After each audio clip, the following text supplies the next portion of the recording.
Definitely बस अगर आप 10-15 साल कोई भी एक सेक्टर को देने के लिए ओके हैं, देन दोस्तों मेरा स्ट्रांग मानना है कि उस सेक्टर में अच्छे खासे पैसे बनने के बहुत ही हद तक ह्यूज चांस दिखाई दे रहे हैं।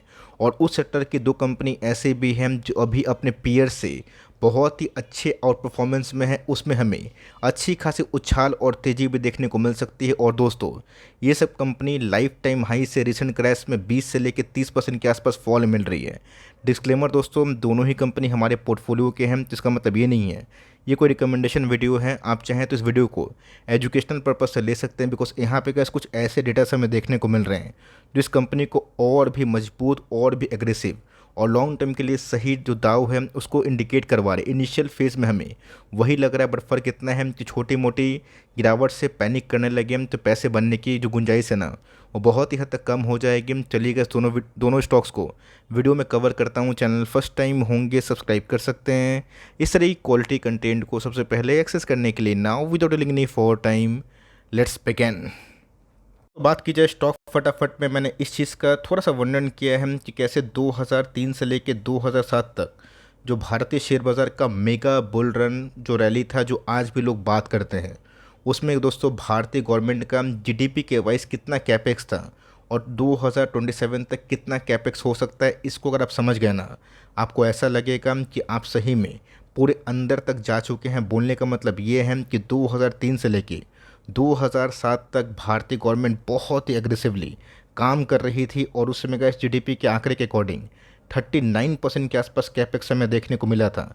जो गैस मॉर्गन स्टैनली की बात की जाए 2027 तक ये आंकड़े 36% के आसपास हो सकते हैं। एक तो गैस जीएसटी बहुत ही ह्यूज कलेक्शन देखने को मिल रहा है। गवर्नमेंट की बात की जाए काफ़ी एकमोडेटिव है, कैपेक्स साइकिल भी बहुत ही ह्यूज चल रहा है। और जिस हिसाब से गैस डीमेट अकाउंट एसआईपी के आंकड़े हमें देखने को मिल रहे हैं, ये इंडिकेट कर रहे हैं कि बहुत लोग सीधा इंडियन का जो स्टॉक मार्केट की जर्नी की बात की जाए, ऑफ कोर्स जो उनकी जीडीपी की बात की जाए, भारतीय इकोनॉमी की जो बूम की बात की जाए, उस पे बेट लगा रहे हैं जो लॉन्ग टर्म में काफ़ी अच्छा सौदा हो सकता है। यहाँ दोस्तों पीक की बात की जाए 2003 से लेकर 7 तक 39% के आसपास इंडिया का जो इन्वेस्टमेंट रेशियो था ना, ये था जो आने वाले 27 तक 36% के आसपास हो सकता है। मतलब हम लोग का मोर और लेस उस पीक पे पहुँचेंगे। तब सोचिए इंडिया दोस्तों आराम से ना 5 ट्रिलियन 6 ट्रिलियन 7 ट्रिलियन जो इकनॉमी है वो बन सकती है। और जितना का इकोनॉमी बूस्ट हमें देखने को मिलेगा इंडियन स्टॉक मार्केट में भी ना, मिड कैप स्मॉल कैप के जो शेयर से काफ़ी अच्छा प्रभावित करेंगे। लेकिन उसके लिए कैसे स्टॉक मार्केट का चलना इंपॉर्टेंट है, बट स्टॉक मार्केट किस पर निर्भर करता है? जीडीपी पे।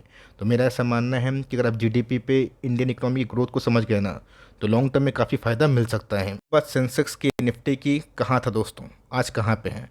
2010 के पीक पे भी अगर आप देखें ना, सेंसेक्स का 17,000 के आसपास था, आज 73,000 के आसपास है। बीच में कैसे हमने कोविड देखा, रूस यूक्रेन का वॉर देखा और वेरियस जो लाइक आपदा थी, ब्लैक सोन इवेंट है, उसको विटनेस किया। बट गिर पट के दोस्तों जितने भी इक्विटी मार्केट की अच्छी कंपनीज है वो लॉन्ग टर्म में वेल्थ ज़रूर क्रिएट कर रही है। दोस्तों यहाँ पे चौंकाने वाले आंकड़े हमें देखने को मिल रहे हैं। इस बात को दोस्तों मैंने पहले ही कवर किया था कि कैसे मल्टीपल डीमेट अकाउंट हर महीना खुलते हुए देखने को मिल रहे हैं। और ये तीसरा महीना था फेब में जहाँ कंसिक्यूटिव 40 लाख के जो डीमेट अकाउंट संख्या क्रॉस होते हुए देखने को मिली।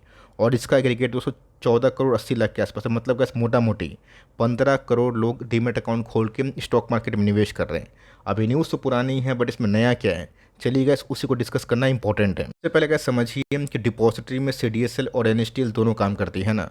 ये जस्ट अभी की न्यूज़ है। सीडीएसएल की बात कीजिए, अपने डोमिनेंस को अभी भी कंटिन्यू कर रहे हैं पूरे डिपॉजिटरी में। गैस मैक्सिमम मार्केट शेयर हमें सीडीएसएल का देखने को मिलता है, उसके बाद ही एनएसडीएल। और दोस्तों अपनी डोमिनेंस के संग अगर आप देखिए तो मार्केट शेयर ना एनएसडीएल से सीडीएसएल ने छीना है, जहाँ पे एनएसडीएल ने बात की जाए 380 बेसिस पॉइंट और 980 बेसिस पॉइंट के आसपास अगर आप देखें, ये टोटल इंक्रीमेंटल डीमेट अकाउंट हमें देखने को मिल रही है। तो मोटा मोटी अगर आप देखें तो सीडीएसएल ने मार्केट शेयर को लॉस किया है। और जहाँ पे गैस अपने डोमिनेंस को दिखाते हुए जो सीडीएसएल है वो काफ़ी अच्छा काम कर रहा है। मोटा मोटी देखा गया तो एनएसडीएल भी एक अच्छी कंपनी है, लेकिन सीडीएसएल की तुलना की बात की जाए अभी के टाइम उतनी एग्रेसिव नहीं है जितना सीडीएसएल ग्राउंड पे काफ़ी मजबूती से काम कर रही है। तो आप एक चीज़ देख के दंग रहने वाले हैं। यहाँ पे ना आपको मैं बताना इंपॉर्टेंट समझता हूँ जीरोधा। आप सबको अच्छे से पता है कि डिस्काउंट ब्रोकर का सबसे बड़ा नाम हमें देखने को मिलता है, ग्रो भी है, लेकिन ये जीरोधा का अपने आप में ना काफ़ी यूज़र फ्रेंडली है। आप लोग को लग भी सकता है, नहीं भी लग सकता है, वो सेकेंडरी है। लेकिन दोस्तों प्राइमरी की बात की जाए, आप सबको अच्छे से पता है कि इस महीना 3.3% के आसपास मंथली इंक्रीमेंटल राइस हमें देखने को मिल रहा है, जहाँ पे एंजल वन ने गैस मीन वाइल में 5.2% के आसपास जो क्लाइंट है ना उसको बटोरा है। बोलने का मतलब ये है कि जिस हिसाब से गैस मार्केट शेयर वेरियस जगह पे बटा हुआ है, उसमें गैस एंजल वन है अभी के टाइम बहुत ही परफॉर्मेंस के ग्रो की बात की जाए वो तो गैस बहुत तेज़ी से आगे बढ़ रहे हैं। बट जीरोधा को भी अगर आप देखें तो एंजल वन दोस्तों बहुत ना कांटे के टक्कर दे रहा है। इसका मतलब ये है कि angel one gas F segment में काफ़ी अच्छा काम कर रहा है और डिस्काउंट ब्रोकिंग में एक समय में जीरोधा जो लीड कर रहा था उसमें गैस ग्रो ऐप और ऑफकोर्स जो एंजल वन है वो बहुत ही एग्रेसिवली अपने दावेदारी को पेश कर रहे हैं। इसीलिए दोस्तों आज के जो रिपोर्ट के बाद हमें मोतीलाल ओसवाल के द्वारा जो देखने को मिला था आज CDSL में और खासकर एंजल वन में अच्छी खासी उछाल देखने को मिली और यही रीज़न है कि हमें एंजल वन मैच में 9% के आसपास तेजी का माहौल दिखाई दिया। CDSL की बात की जाए तो जी हाँ दोस्तों, ये भी एक अच्छी कंपनी है। बीच में भाग के 2000 के आसपास गया था, अब बहुत लोग रैली मिस किए थे तो बीच में गिरावट का मौका मिला। कल भी गया CDSL 1600 के आसपास आया था, 1650 के आसपास आया था। आज हमें बाउंस बैक करके 1700 के आसपास दिखाई दे रहा है। कल की परफॉर्मेंस की बात की जाए, मैंने कैसे बहुत बार इस कंपनी को कवर किया है, आज भी करूँगा, कल भी करूँगा। रीज़न साफ है, अगर स्टॉक गिरता है मुझे कोई पैनिक नहीं है, फियर नहीं है, जल्दीबाजी नहीं है। मुझे पता है कि स्टॉक गिरेगा तो घूम फिर के ऊपर आएगा, बिकॉज फंडामेंटल्स कंपनी की जिंदा है, मजबूत है। अब एक साल में क्या इस कंपनी ब्रेकआउट दी थी अक्टूबर के महीने में ही, लेकिन पिछले कुछ समय से अगर आप देखें तो कंपनी में एक साइडवेज पैटर्न है जो अपने आप में ही बहुत ही अच्छा संकेत हम लोग मान सकते हैं। इसलिए बिकॉज कंपनी अपने बॉटम से डबल हुई थी तो वहाँ से गैस 20-25% के आसपास फॉल कोई बड़ी बात नहीं है। ये सब गैस छुटकी भर का खेल है और फिर से कंपनी बाउंस बैक करती है। 300 फॉल में आप चाहें तो आराम से अपने SIP को लगा सकते हैं, बिकॉज कंपनी अभी भी प्योर डेट फ्री कंपनी दिखाई पड़ती है। कि मार्केट कैप की बात की जाए, इंडिया का GDP की बात की जाए, ऑफकोर्स स्टॉक मार्केट के साइज़ की बात की जाए, इसमें गैस अभी भी मुझे काफ़ी ग्रोथ दिखाई देता है 70,000 करोड़ के आसपास की मार्केट कैप से। अगर आप इंडिया के GDP को मापें और स्टॉक मार्केट के साइज़ को देखें ना, मतलब गैस इसमें अभी भी काफ़ी ह्यूज पोटेंशियल है अगर कोई आपदा नहीं आए। कंपनी हमें डिस्काउंट में मिल रही है जो एक साल लो से महंगी तो है, बट कंपनी अभी भी काबिल है।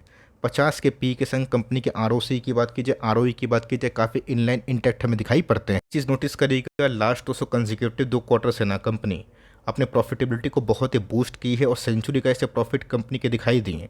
तभी स्टॉक मार्केट में इस कंपनी को और भी तेज़ी मिली। बियर मार्केट में गैस स्टॉक थोड़ा अंडर परफॉर्म करते हैं, मल्टीपल डीमेट अकाउंट खोलना अचानक से बंद होते हैं, जिससे कंपनी को फ़ायदा नहीं नुकसान होता। लेकिन अगर कंपनी फिर से बुल रैली में आती है तो ऑफकोर्स कैसे कंपनी अच्छा परफॉर्मेंस कर सकती है। निफ्टी सेंसेक्स ताज़ा रहेंगे, जिंदा रहेंगे, भागेंगे।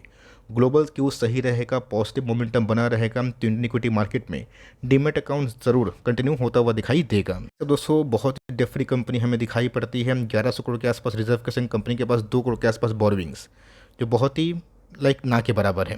बात दोस्तों एंजल वन की मैंने क्या दिखाया कि इस कंपनी को बहुत लोगों ने अंडर एस्टिमेट किया था, बट इस कंपनी ने बहुत ही अच्छे पैसे बनाए। अंडर एस्टिमेट मैं क्यों बोल रहा हूँ, बिकॉज IPO के बाद ये गैस कंपनी डिस्काउंट में लिस्ट हुई थी, मुझे अच्छे से याद है। 270 के आसपास बेस प्राइस के बाद कंपनी 3 साल में गैस 4000 के आसपास पहुँची थी। एक साल के परफॉर्मेंस की बात की जाए, मुझे अच्छे से याद है मार्च के महीने में गैस मैंने इस कंपनी को खरीदा था, अच्छा खासा बाइंग हुआ था और उसके बाद हमें एक साल में 3900 के आसपास देखने को मिले। बीच बीच में गैस प्रॉफिट बुकिंग का जो जोन है मैं आपको डिस्कस करता हूँ, बताता हूँ, आप चाहें तो उस पर अमल कर सकते हैं, फिर अपना कॉल भी ले सकते हैं। लेकिन यस, अगर कंपनी गिर रही है तो फंडामेंटल्स के संग वैल्यूएशन देखना भी बहुत ही इंपॉर्टेंट हो जाता है। टर्म पॉइंट ऑफ व्यू की बात की जाए तो ऑफकोर्स कैसे बहुत ही अच्छा कोर बैलेंस शीट हमें देखने को मिलता है और कंपनी जिस हिसाब से राइज की है ना, कंपनी के फंडामेंटल्स भी उसी हिसाब से इंप्रूव होते हुए दिखाई दिए हैं। मतलब मुझसे पूछ सकते हैं कि सर जीरोधा तो स्टॉक मार्केट में नहीं है, ना ही अब स्टॉक्स हमें देखने को मिलते हैं, ना ही ग्रो ऐप है, एंजल वन है, चलिए अच्छी बात है।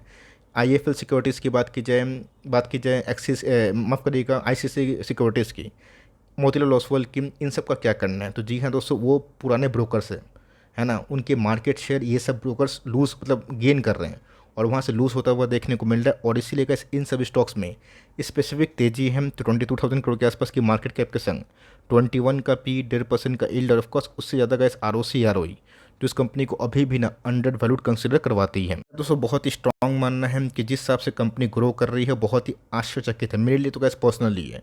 और इस बात में कितना दम है मैंने आपको बता दिया पहली स्लाइड में, कैसे इंडिया ग्रो कर रहा है, कैसे आने वाले कल में इसका फ़ायदा होगा। और इससे गैस फ़ायदा अगर होगा तो F&O ट्रेड बढ़ेगा, इक्विटी मार्केट में इन्वेस्टमेंट बढ़ेगा। तो अच्छे ब्रोकर्स, अच्छे डिपॉजिटरीज को हमेशा गैस लॉन्ग टर्म में फ़ायदा होगा। एक्सचेंजेस में भी BSE लिस्ट है जो ऑफकोर्स एक लॉन्ग टर्म गेन में ना काफ़ी अच्छा नाम करती है। तो जी हाँ गैस, कंपनी की प्रॉफिटेबिलिटी अगर आप देखें साल दर साल बढ़ रहे हैं, तो इस क्वार्टर में नंबर्स कैसे आएंगे इस पर खासकर हम लोग फोकस करने वाले हैं। प्रमोटर होल्डिंग के संग FIs की होल्डिंग की, तो प्रोमोटर्स ने गैस थोड़ा सा स्टेक ऑफ रोड किया, बट FIs ने गैस कंटिन्यूसली अपने स्टेक को बढ़ाया है। 9.32% के आसपास DS का स्टेक है और पब्लिक की होल्डिंग 33% के आसपास है। तो दोनों में से गैस कौन सी कंपनी आप होल्ड करते हैं कमेंट बॉक्स में बताइएगा ज़रूर। और डिस्क्लेमर फिर से, ये दोनों कंपनी का पर्सनली मैं होल्ड करता हूँ। इसका मतलब ये नहीं है कि वो बाई करना है, कोई रिकमेंडेशन नहीं है, एजुकेशनल पर्पज़ से है। आपको जो ठीक लगे आप अपना कॉल ले सकते हैं। वीडियो कैसे अच्छी लगी तो प्लीज़ लाइक करके चैनल को सब्सक्राइब करके इनकरेज भी ज़रूर करिएगा। दोस्तों मिलते हैं जल्दी ही, तब तक के लिए bye. Thanks for listening friends, God bless you all.